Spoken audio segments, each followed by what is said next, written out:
அனைவருக்கும் வணக்கம். Weekly post market report பார்க்கலாம். ப்ரீ மார்க்கெட் அனலைஸ் தான் நம்ம போன வாரம் சனிக்கிழமையே நம்ம அப்டேட் பண்ணியிருந்தோம். மார்க்கெட் எந்த விலையில் வந்தால் நியர் பை செல் அப்படிங்கிறத சனிக்கிழமை அது என்ன நடந்திருக்கா இல்லையான்னு பார்க்கலாம். மார்க்கெட் நம்ம அப்டேட் பண்ணும்போது இங்கே இருந்தது. ஓகேங்களா, நம்ம என்ன சொல்லியிருந்தோம், செல் நியர் 23,798, ஸ்டாப் லாஸ் 23,892, டே கான்ட்ரி closing base or 50 minutes your wish. Buy near 23,308, stop loss 23,202. ஓகேங்களா, மார்க்கெட் இங்க இருந்தது கீழே வந்தாப்புல நியர் பைக்கு நியரா வந்துட்டு அங்கிருந்து மார்க்கெட் திருப்பிட்டாங்க. ஓகேங்களா, மார்க்கெட் நான் அதுக்கு தான் இது பை நியர்னு போட்டிருக்கோம். நம்ம செல் நியர் இங்க இருந்து எவ்வளவு பாயிண்ட்ஸ் பாருங்க, எங்க இருந்து 342 இருந்து 400 பாயிண்ட் அப்பு. ஓகேங்களா, சரி, அப்படியே போனவர் அதே வீக்கு இங்க இருந்து பாருங்க நியர் அதுல இருந்து 782 இருந்து அங்கிருந்து 470 பாயிண்ட் அப்படியே டவுன். இந்த வீக் பாருங்க அப்பு டவுன், அப்படியே 400 பாயிண்ட். எகைன் பாருங்க எக்ஸ்பைரி டே நம்மளுடைய இந்த இதுல இருந்து என்னங்க எக்ஸ்பைரி டேல நேற்று எக்ஸ்பைரி டேயோட இது வேலிடிட்டி முடியுது.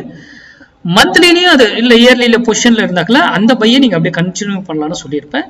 அது மட்டுமல்ல, போயிட்டு மந்த்லி லெவல்ல மந்த்லி வீடியோ ஒன்று போட்டிருக்கேன் இல்லையா, லெவல் கிடையாது, மந்த்லி வீடியோல ஒரு ஹிண்ட் கொடுத்துருப்பேன். அதை போய் பாருங்க.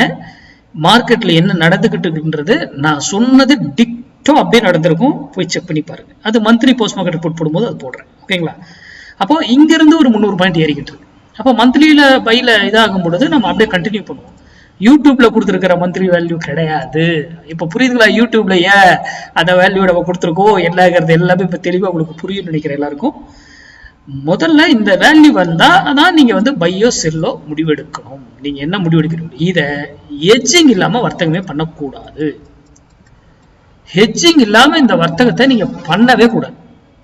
இங்க வரும்போது நீங்க பை பண்றீங்கன்னா ஃபியூச்சர்ல பை பண்ணிட்டு ஒரு புட் ஆப்ஷன் வாங்கிருக்கணும் ஆப்போசிட்ல. அதே இங்க இருந்து செல் பண்றீங்கன்னா ஒரு மார்க்கெட்ல இது செல் பண்ணிட்டு கால் ஆப்ஷனை வாங்கி வைக்கணும் ஹெட்ஜிங்க்கு. அது ரொம்ப ரொம்ப முக்கியம். நாம எந்த நியூஸ் ஏதாவது சொல்றோமா, எந்த இதுவுமே கண்டுக்கிறதுல காதலே வாங்கிக்கிறது இல்லை. ஆனா நம்ம போடுறதெல்லாம் ஏங்க அந்த கரெக்டா அந்த இது வரும்போது ஏதோ நியூஸோ ஏதோ வந்துட்டு போகுது. அப்போ இதுல இருந்து என்ன புரியுது, மார்க்கெட்டுங்கிறது மேக்ஸ், அதை சார்ந்து படிங்க, தெரிஞ்சுக்கோங்க, ப்ராக்டிஸ் பண்ணுங்க, அதுக்கப்புறம் ட்ரேட் பண்ணுங்க. யூடியூப்ல யாரோ கொடுக்குறாங்கன்றலாம் நம்பாதீங்க, இன்க்ளூடிங் மீ, நான் கொடுக்குறதையும். நன்றி, வணக்கம், வாழ்க வளமுடன்.